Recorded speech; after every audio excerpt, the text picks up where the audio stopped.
Hai guys, welcome back to Gios Class. Nah, hari ini aku mau menjelaskan tentang salah satu topik yang ada di pelajaran akuntansi ya, yaitu tentang hutang lancar ya, hutang lancar atau current liabilities yang kita kenal ya.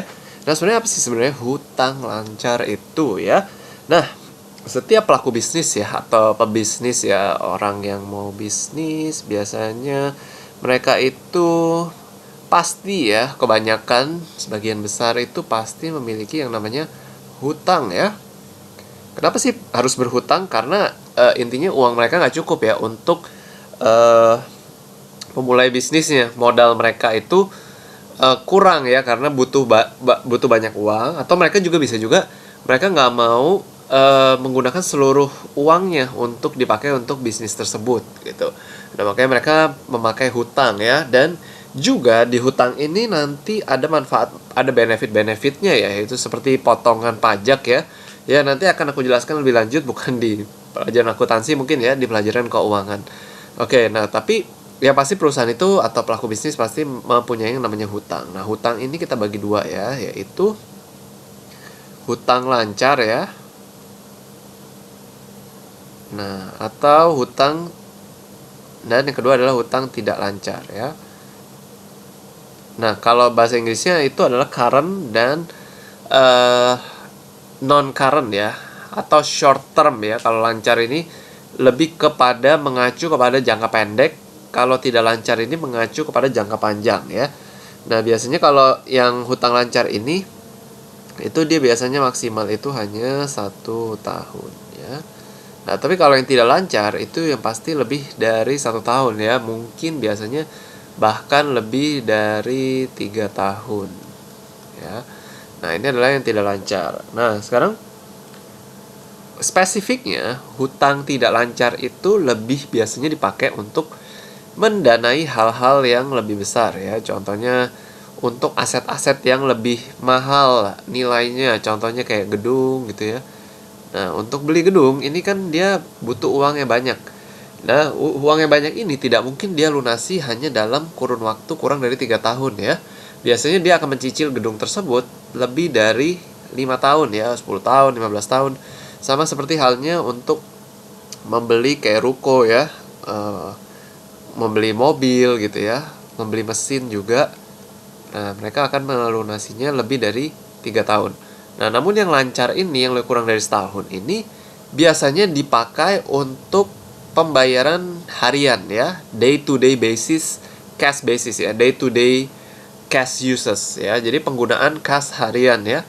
Nah, biasanya ini penggunaan kas harian itu bisa buat macam-macam ya. Bisa buat yang paling banyak sih ya, yang paling banyak itu untuk beli inventaris ya, atau inventory, atau beli stok ya, beli stok barang yang akan dijual. Itu mereka biasanya menggunakan hutang lancar ya. Nah, di sini pengertian dari hutang lancar itu juga dibahas di buku-buku ya, aku baca.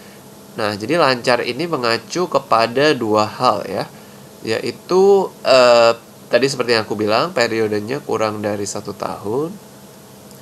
Nah, yang kedua adalah periodenya itu mengacu kepada satu siklus operasi ya, satu siklus operasi.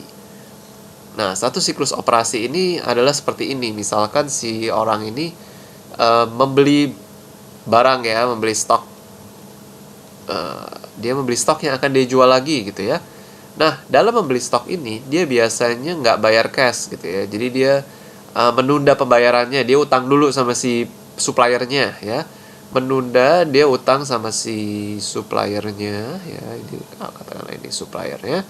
Nah, tapi barangnya sih udah dikirim ke dia, tapi dia belum bayar ya, belum bayar ke suppliernya.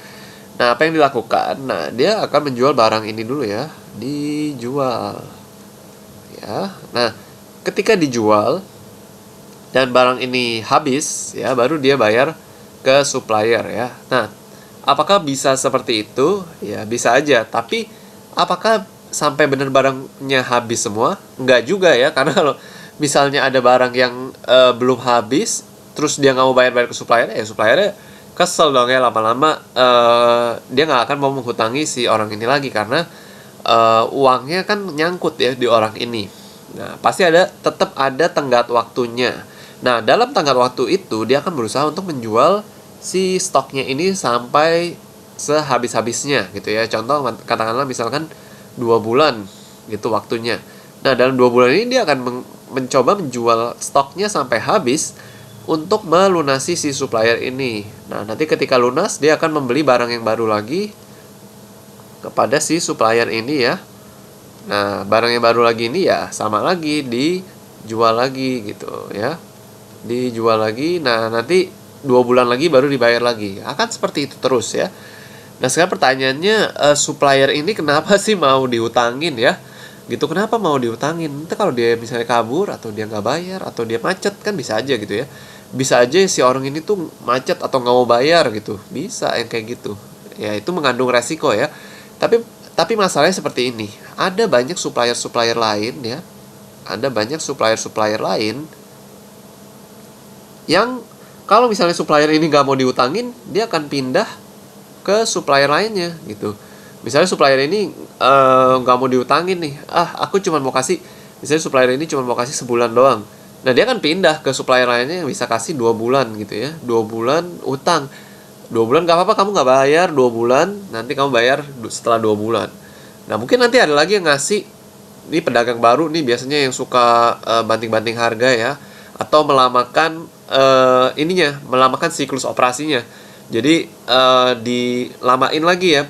Oke, sama aku kamu boleh deh bayar 3 bulan gitu ya. Udah gitu harganya mungkin barangnya lebih murah ya. Cenderung si penjual ini bisa pindah ya ke supplier yang berbeda gitu. Nah, itu jadi tenggat waktu hutang itu bisa menjadikan apa ya? Kayak kompetisi ya, kompetisi dari supplier untuk mendapatkan customernya gitu, untuk mendapatkan si kliennya ini ya gitu, dan biar kliennya ini tuh bisa jual lagi dan waktunya yang cukup panjang gitu.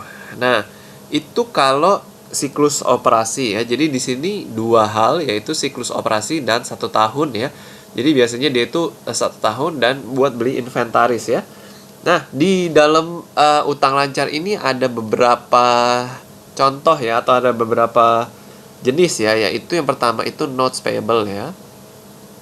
Notes payable. Nah, notes payable ini bahasa Indonesianya itu wesel bayar ya. Nanti aku akan jelaskan sedikit-sedikit ya. Nah, terus habis itu ada accounts payable ya. Accounts payable ini adalah hutang dagang. Oke. Lalu yang ketiga ada juga unearned revenue ya. Unearned revenue. Oke. Yang keempat ada lagi yang namanya apa ya? Nyebutnya accrued liabilities. Accrued liabilities ini pasti kalau orang awam bingung banget ya ngelihat kata-kata seperti ini, apalagi kalau kuliah. Wow, apa ini ya? Notes payable, accounts payable, apalagi ini unearned revenue, accrued liabilities. Aku jelaskan sedikit demi sedikit aja, singkat ya. Tapi untuk lebih detailnya nanti akan aku buatkan videonya satu-satu per bagian ini ya, biar kalian tuh lebih ngerti full ya, understand apa sih maksudnya notes payable, terus cara nulis jurnalnya gimana ya. Nah, kalau notes payable ini adalah wesel ya, kayak wesel bayar. Sebenarnya ini maksudnya tuh wesel bayar tuh gini. Jadi kita tuh minjem duit sama orang ya. Kita minjem duit sama orang. Nah, tapi nanti kita dikasih bunga gitu. Ibaratnya kita misalnya hari ini kita harus bayar gaji karyawan, tapi kita nggak punya duit. Nah, kita pinjam duit sama orang. Misalnya katakanlah 10 juta. Kita pinjam 10 juta sama orang buat nombokin pengeluaran kita dulu nih gitu. Nah, nanti kita bayar bunga, misalkan katakanlah 10% gitu ya, atau 10% sebulan gitu ya. Nanti kita balikin lagi ke dia ya 11 juta gitu dalam sebulan. Nah, itu namanya accounts payable ya. Nah, kalau accounts payable ini adalah hutang dagang ya. Hutang dagang ini kayak tadi. Jadi beli barang tapi belum bayar gitu. Dan bayarnya itu biasanya setelah 2 bulan atau 3 bulan. Dan biasanya dia ada diskon kalau misalnya dia bayar lebih cepat dari tenggat waktunya gitu ya.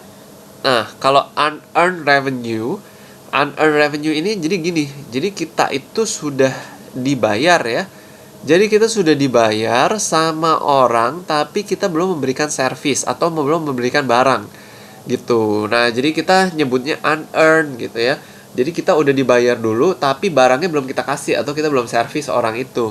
Nah, ini duitnya juga belum boleh kita kutak-kutik ya, gitu. Karena kan ini belum kita, barangnya belum kita kasih. Ntar tiba-tiba kalau ada problem atau apa gitu ya. Nah, makanya itu kita sebut unearned revenue. Nah, lalu accrued liabilities itu adalah gini. Jadi accrued liabilities ini sebenarnya kayak misalnya pajak gitu ya, pajak atau gaji juga sering ya, pajak, gaji, terus apalagi ya, bunga ya. Nah itu jadi orang udah misalnya kayak gaji ya, orang udah kerja sama kita tapi kita belum bayar gitu. Nah itu namanya kita sebut accrued ya. Jadi mereka sudah kerja nih sama kita tapi kita belum bayar gitu. Itu namanya accrued liabilities. Oke guys, sepertinya itu dulu ya yang aku mau jelasin tentang utang lancar. Kalau kalian masih ada pertanyaan, kalian boleh tulis di kolom komentar ya. Nanti untuk penjelasan tentang satu-satu jenisnya, cara nulis jurnalnya, aku jelaskan di video berikutnya ya. Untuk masing-masing. Thank you guys for watching this video. See you again in the next video.